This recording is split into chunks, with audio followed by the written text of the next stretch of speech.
আলহামদুলিল্লাহ ওয়াসসালাতু ওয়াসসালামু আলা রাসূলিল্লাহ ওয়া বাদ।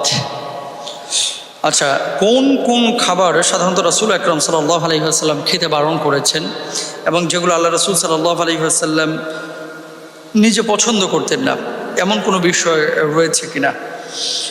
গুরুত্বপূর্ণ একটি বিষয়। দেখেন, কিছু খাবার রয়েছে যেগুলো আল্লাহ সুবহানাহু ওয়া তাআলা পবিত্র কুরআনুল কারীমেই নিষিদ্ধ করে দিয়েছেন, হারাম করে দিয়েছেন।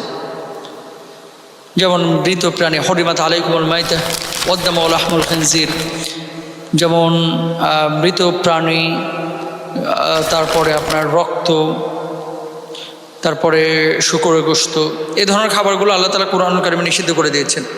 কিন্তু কিছু খাবারকে আল্লাহ রাসূল সাল্লাল্লাহু আলাইহি ওয়াসাল্লাম গ্রহণ করাকেও ক্ষতিকর বলেছেন। নবীজি সাল্লাল্লাহু আলাইহি ওয়াসাল্লাম অনেক হালাল খাবারও কখনো কখনো